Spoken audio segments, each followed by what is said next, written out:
परिवार सहित बंधु महांती को बहुत क्षुधा लगुला बहुत भोक होता शोष लगुला एवं जितेबले धर्मपत्नी कही तुम बंधु कुआडे गले आमको कहीं खाइबा दौना से बंधु महांती कही मो बंधु कौन एमती सेमती बंधु से जगतर बंधु तांकर बड़ देउल बड़ तांकर दांड बड़ सबकिछि बंधु तांकर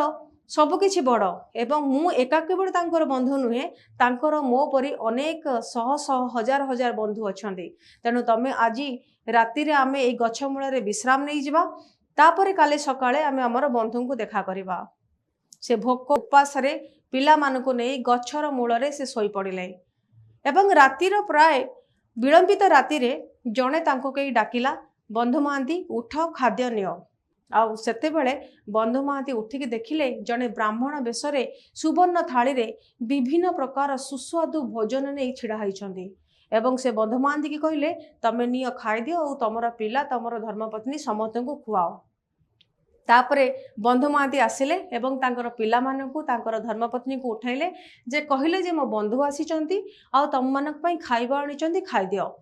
सेते बेले समस्ते भोक उपवास रे छटपट होगी शोई पड़ते तापर उठिकी से समस्ते खाइले खाई सारा पर जितेबले थाली को लेकिन से फेरवा को चाहिए सेते देखिले कहीं नहांती ब्राह्मण जनक अदृश्य हो जाइए। शेष बंधु महांती कौन करथिले ना से थाली को तांकर गामछारे तांकर छिंडा गामछारे बांधिकी गछ मूल रखिथिले।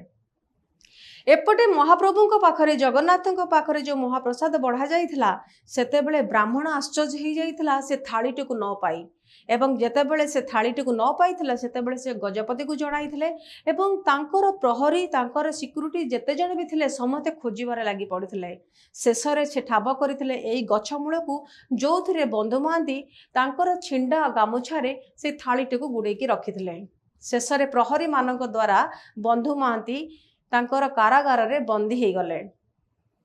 एवं जेतेबेले कारागार रे बंधु महांती बंदी हो गले तांकर पिला तांकर परिवार समस्ते शोकाकुल परिस्थिति मध्य रहुतले एवं सेमाने क्रंदन मध्य करुथले किंतु कौन करा जाय परिबो जे महाप्रभुंकर सुवर्ण थाली की चोरी करुची ताकू तो